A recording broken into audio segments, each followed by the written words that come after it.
Welcome to your Rally Point podcast. Organizations need a reason to exist, and people need a reason to care, but none of it matters if you can't connect the two. This podcast is where nonprofits, advocacy groups, and mission-driven organizations discover their rallying point. It is your go-to resource for mobilizing support, building authentic connections, and driving real results. So grab your coffee, get comfortable, and let's rally together to create the impact you're meant to make.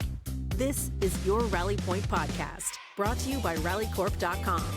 Hey there, welcome back. This is James with your Rally Point podcast. I am excited today to introduce you to Sam Wong, a new friend of mine who I just met, who works for ExtraFood.org. Sam, you have an incredible journey. We connected on LinkedIn, I think. Is that right? We did, yeah. And those listening do not know, LinkedIn is an incredible opportunity to meet real people and have real conversations. So this is what this is.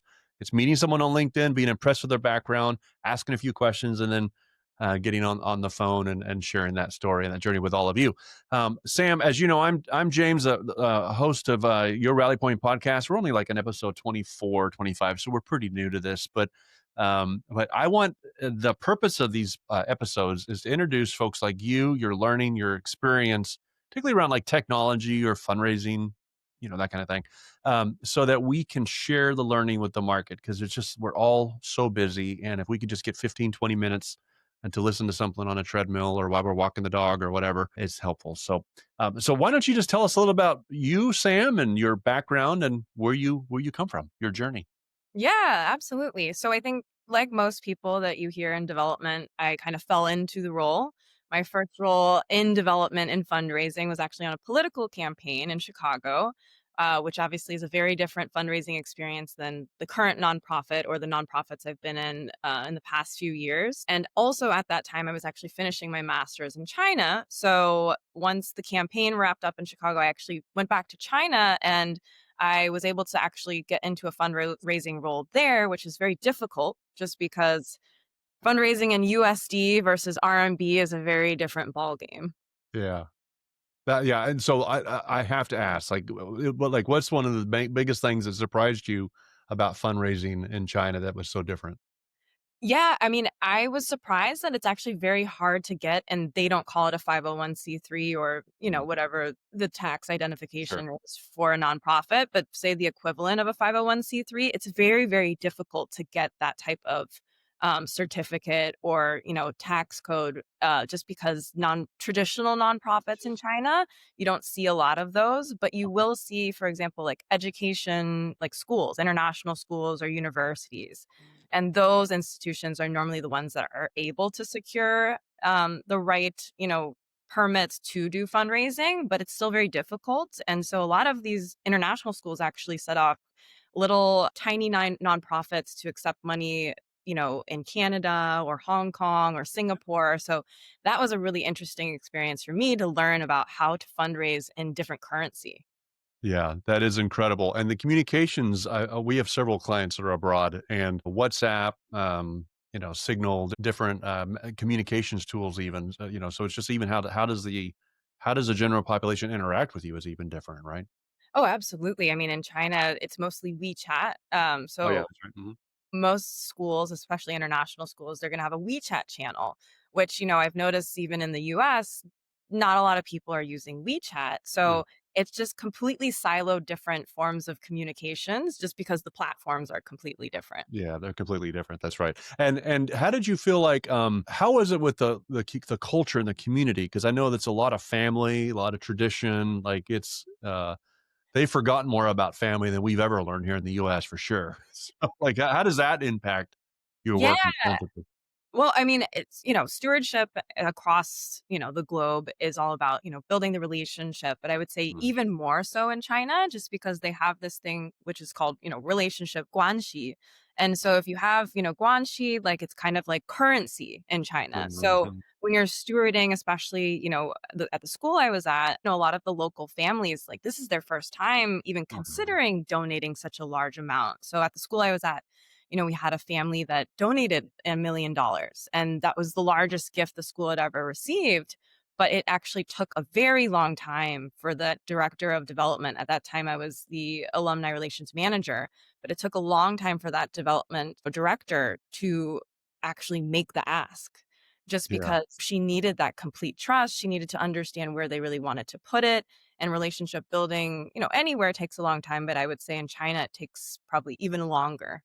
Yeah, that's incredible. Yeah, and I think that's something we can learn as well in any work we do anywhere. It really is about relationships. I think sometimes we have more of a microwave culture over here where it's quick, we have the Snapchats and the swipe relationships, the social media relationships over here to kind of quick burn through people.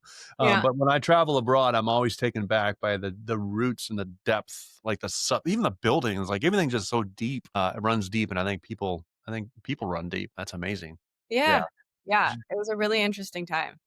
So we won't talk much. We can talk a little bit about political because I'm always curious with political, but I want to shift a bit more because it is completely different. But yeah, you did some work for some bigger organizations too. So kind of walk us through the rest of your journey there.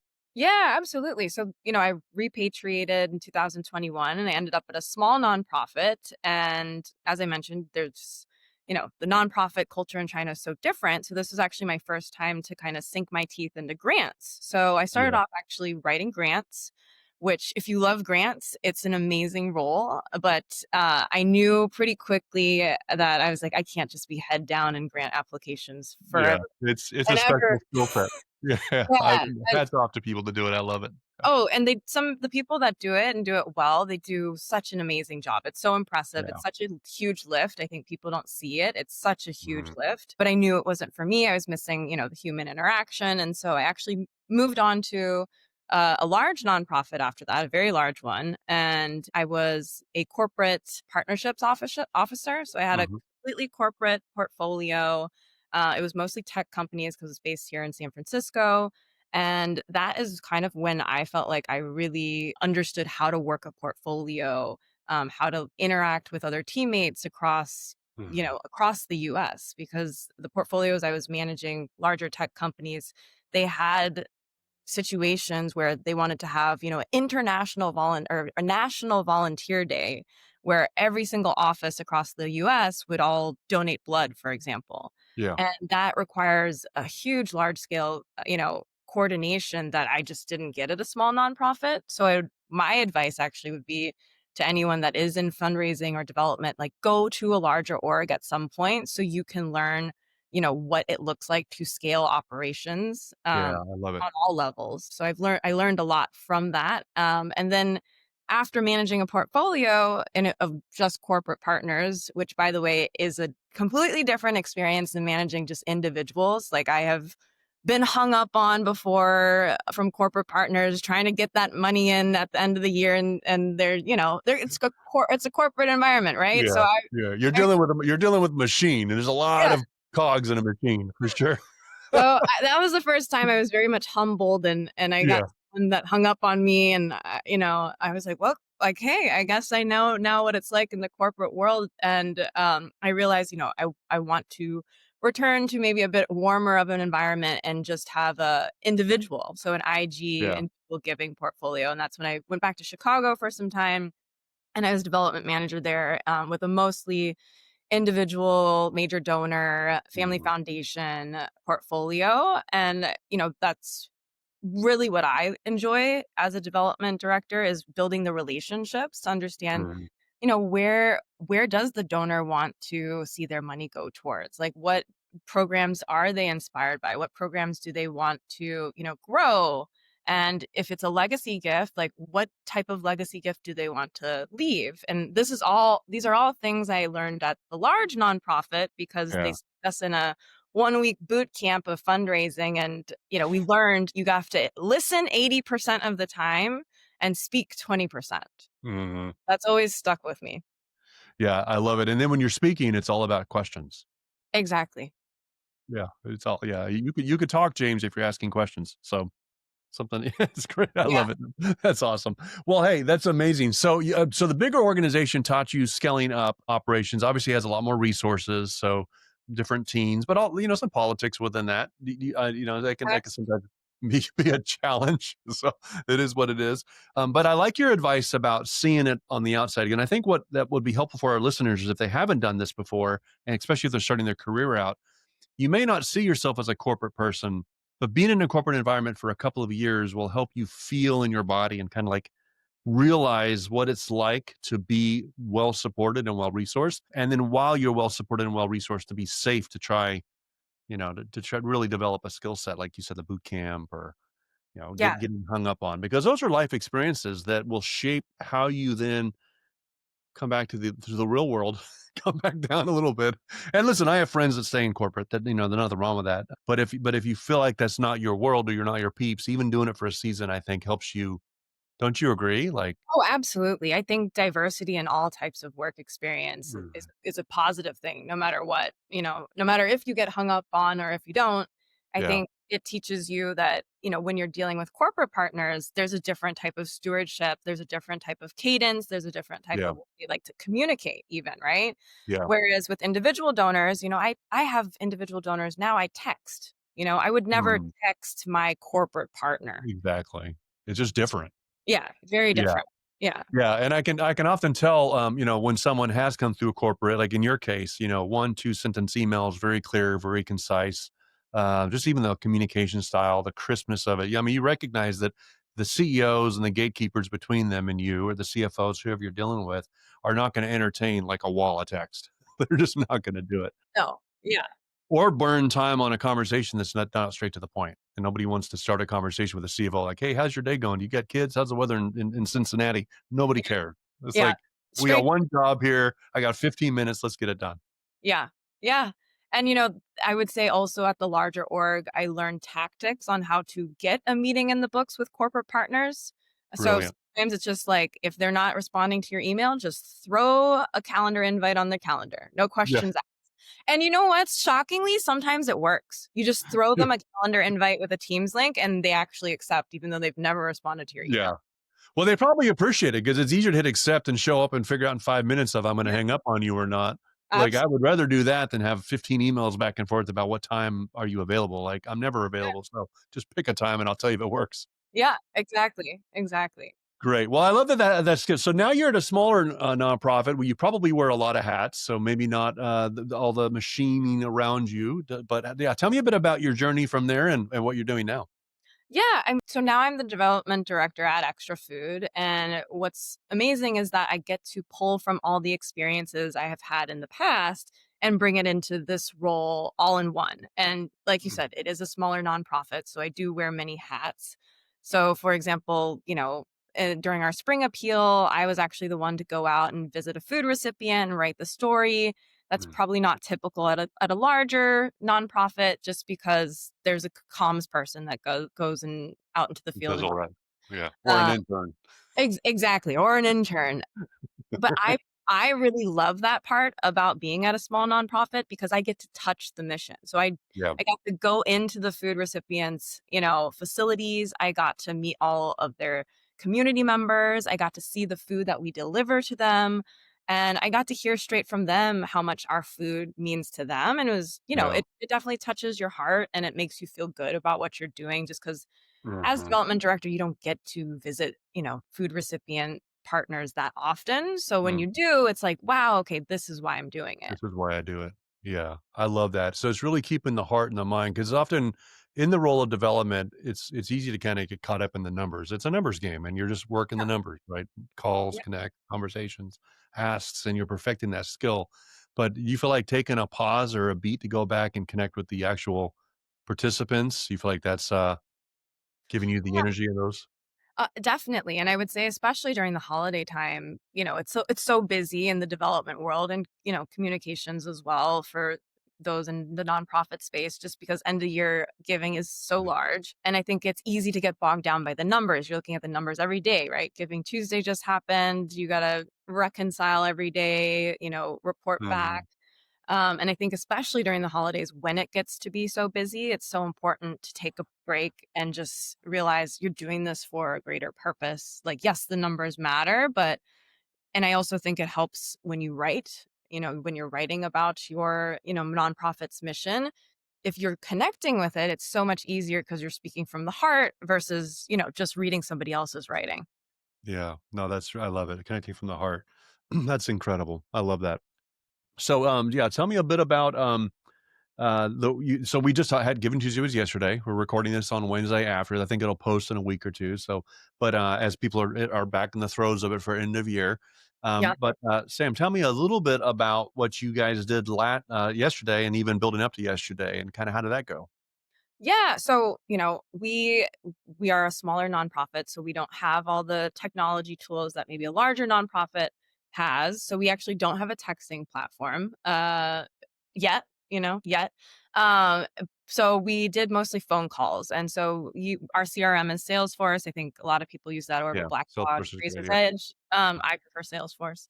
Mhm. I am a big fan. It's just you got to learn how to use it. Yeah. So Well, you we came from corporate, so that makes sense. I like it.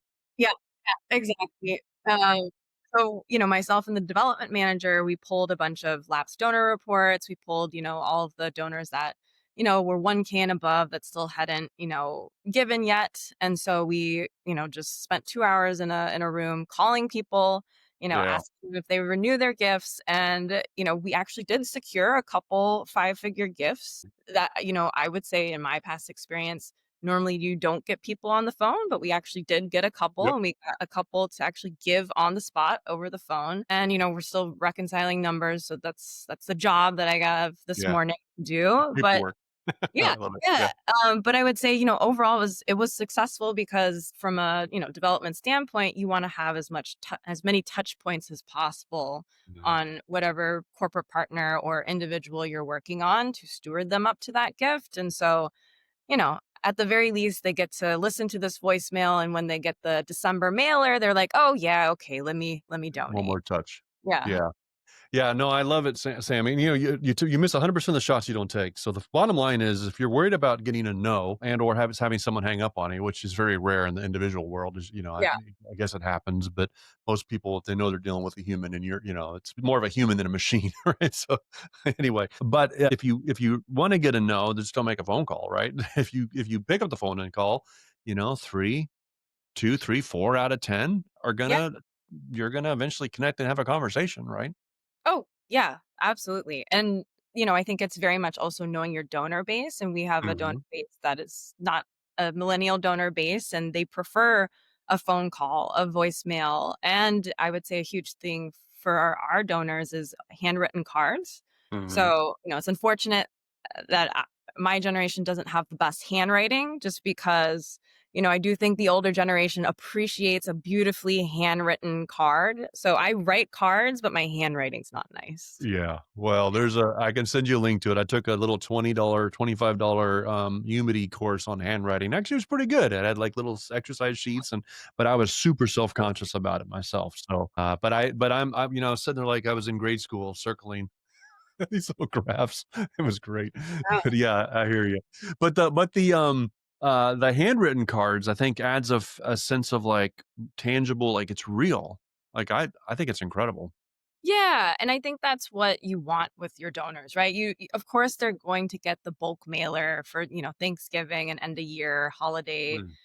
But I think, like I said, you wanna have as many touch points on them. So if Mhm. you're, a two-person development team, there's no way you're gonna meet them physically. So a Mhm. handwritten card is, I think, a beautiful way to say, "Hey, like, I'm trying to develop a personal relationship with you, donor, X, Mhm. that is separate and, special, and, basically it can grow in its own way." Whereas, like, I think a lot of people get stuck on, well, we'll just send this newsletter and everyone will get it. And I'm like, that's not how you're gonna, work these donors up to, for example, like upgraded asks. Yeah, and if you're pulling in, five-figure gifts and things like that, I mean, that's gonna take time, and it's gonna take relationship, right? Yeah. Yeah. Yeah. Exactly. Yeah, the biggest gifts that I've ever brought in my roles was always through a one-to-one conversation, even the corporates. I mean, you have to, they give to who they know, like, and trust, and frankly, it's the person that comes in at the right time and asks not even the right way, but just makes the ask, and I'm like, "Yeah, it's 4th quarter, I've gotta empty this money in my budget." Yeah. Like, if I don't spend it, I'll lose it. So I said I committed to X corporate responsibility. I got to spend it. So Yeah. you And seem nice. Tell me about your work. I think that's the beautiful thing about being in the Bay Area is we actually have had recently a lot of Mhm. local companies, for-profit companies, tech companies mostly, reaching out to say like, how can we help? Like, can we buy Yeah. you food? And we then explain to them like, that's not our model, but if you want to become a corporate partner. So, Mhm. we've had a lot of amazing new corporate partners join us that have never had nonprofit partners before. And Mhm. I love to see it because it's they very much want to touch our mission. They don't want to Mhm. just give the money and have their logo on the van. We have a lot of corporate partners that are like, we want to do a group volunteer day. And so, we've had corporate groups come in and make because we recover food, we don't buy food. So we'll recover bread, day old bread, and turn it into bread pudding for our Yeah. food recipient partners. And so we have the corporate folks come in and make the bread pudding and they love it. They have such a Yeah. fun time and it's such a amazing experience. Yeah, and corporate, teams like that, depending the team you're dealing with, but they like it because 'cause they're looking for activities for their team, and Yeah. they wanna have that, some call it the triple bottom line, but they really wanna know that they're giving back, and it helps kind of wash out their greed at this time of year. Yeah, and that's the other thing. I wouldn't I say went there. Yeah, that was me. I get it. They have to hit a bottom line, like, they are numbers focused, but I think the other interesting thing about, corporate, partners is and, this is, speaking from when I was at in a corporate partnerships role, is you sometimes need to be with that corporate partner for long enough to understand where is the budget, where's the money coming in their budget? Because Mhm. sometimes they'll have, random money in the marketing department, but that's not actually the person you're dealing with. So Mhm. sometimes you'll have random money come in, not from the person that is your, account manager at that corporate office. So I Yeah. feel like corporate giving is also a bit more complicated, right? Because you also have benevity, matching gifts, and how to maximize all of the corporate giving across all channels. Yeah, and I think understanding where the money's coming from applies also for individual giving because we talked about legacy. We Yep. talked about donor advice funds, where there's out there Bitcoin. I mean, there's just so many avenues of giving. Yeah. I subscribe. I was working with a project yesterday, a client yesterday, and I said, like, look, they were kind of waffling at the last minute about, man, this ask is so high. Like we've never asked for this much in a campaign. What if we miss it? And I'm like, well, yeah, we can play it safe or we could just go for it. Like, Yeah. yeah, we're gonna our volunteers and our donors are gonna hit the ceiling that we set. So if we set it too low, and we don't want to be ridiculous about it, but if we set it too low, that's what we'll hit. That's what the universe will return to us. And yeah, they blew past the number only by a few $100s, but the fact that they even hit that number just blew their mind. That's huge. And I think it comes down to just our mindset and how we show up and making the ask. Absolutely, and I think that's the thing. Some people you can't be afraid to make the ask. You can't be Yeah, afraid to get the, "No, not this year, no," or being hung up on. I think you have yeah, to get comfortable, and that, from my yeah. experience, took time to get comfortable with, "I'm gonna hang up on you." "Okay, that's fine. I'm still gonna call you again next year." Yeah, every year it's what I do. Yeah, Yeah, and keep in mind, and this is helpful for some of our younger folks, and even I'm not a younger folk myself, but it helps for me to remember they're not hanging up on you as an individual. They're hanging up on what you represent, and absolutely. that's a thing in their calendar or a time of day that they're not quite. They're just not ready for that. But it's not you. They would see you in the street and be glad to talk to you. So it's not you. It's the role. It's the function that they're hanging up on, right? Exactly, exactly. But I will say it's very good character development, though, regard Yes. yes. Yeah. Yeah, the only time I've ever been hung up well, I guess I've been hung up on by a couple times, but one was a CFO of a big hospital group, and he was a stinker. So I just sent him a text. I'm like, "Hey, man, totally forgive you. Maybe next time." And so he called me 2 days later, apologized. Oh, So, yeah, and then he kinda felt obligated to give, so it was awesome. great. Yeah, but I think at the end of the day, it's about connecting people for opportunity. So you made these phone calls, and I guess you said it was you and a development director, or you and a development person in the room. Yeah. Yeah, tell me about how that went down. How'd you guys set up your day? Yeah, so we had prepped the scripts beforehand and we just Okay. Salesforce does make it very handy where, you can pull the report and have the phone numbers right there and just make the phone calls right in there and make the inline editing. So all that to say is technology very much helped us. And, we use Give Lively as Oh yeah, Good for people. Lively's great. Yeah, Yeah, Lively is amazing. We've actually yeah, used it in so awesome for school. many different Mhm. ways actually this recent giving season. And so, if people want to make the donation online, we're, pulling up Give Lively. And then, if they want to send a check, which a lot of our donors do prefer to send a check, we just Mhm. send the follow-up email right there, then on the spot. And, what we do in Salesforce though is if we get them on the phone and they don't give, we're still marking their gift as pledged in Salesforce so that Okay. we can go back and you know, bother them if they don't give their gift by Yeah, December short 30th. list. Yeah, Yeah. To say, yeah, "Hey, Tom, you pledged your gift on Giving Tuesday and, yeah, we haven't seen your check yet. yeah, Just following up." yeah. That's great, and people are well intentioned. I subscribe to the theory that people are doing the best they can, Oh, even when they're being turkeys. They're still being the best they can, yeah. and I just want to love them as they are and meet them where they are, but activate in them that inner desire to be human. Oh, yeah. Yeah. That's great. I love it. Yeah, I like your persistence. Okay, so Sam, anything else as we kind of wrap up our time that you feel like would be helpful? I know you work with a lot of volunteers as well, but your role now is more in the development side. I know, but you probably wear a lot of hats. But what role does volunteers in your organization play for who you tap it into your for Giving Tuesday and beyond? Yeah, our volunteers very much are part of our real everyday operations. So because we're a food recovery org, we very much rely on the volunteers to pick up the small food trips. So like go into Trader Joe's and pick up, a small delivery that'll probably fit in a sedan sized car and deliver it to a recipient partner. And, they're donating their time.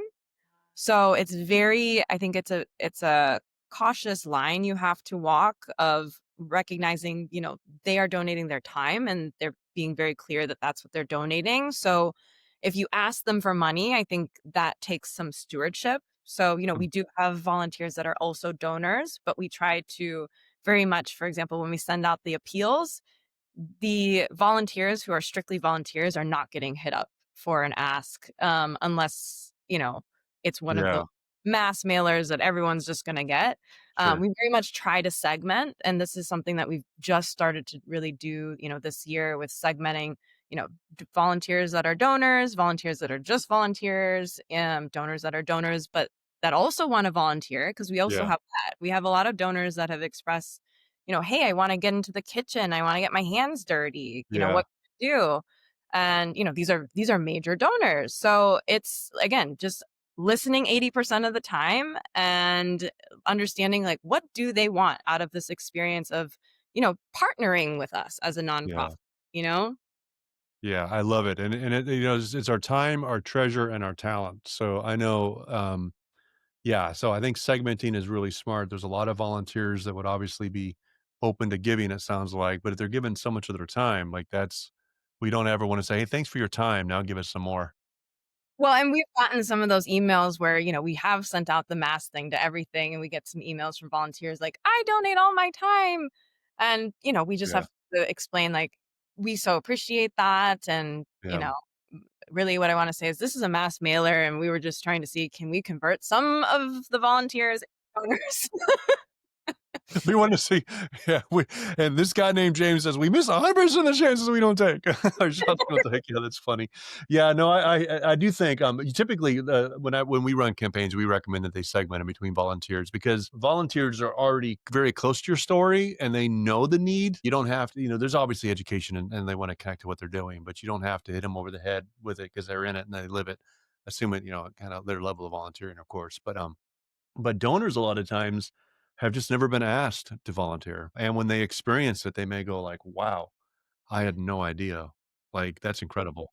Yeah, they do. And I will say, we have started to kind of curate for our donors, our major donors, volunteer experiences that we aren't offering everyone just because there's such limited space. We have Mhm. a kitchen with a chef that makes these Yeah, beautifully made fresh soups from all the produce from the produce markets, yeah, and that's about amazing. like 5 slots for 5 different volunteers. So we try Yeah, to reserve that for major donors that is say, "Hey, I want a meaningful volunteer experience."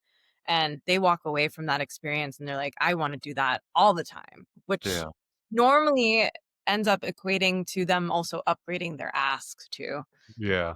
Yeah. Yeah. No, I love it. Yeah, it's so smart. Well, it sounds like, Sam, my takeaways today, I made some jotted some notes while you were talking.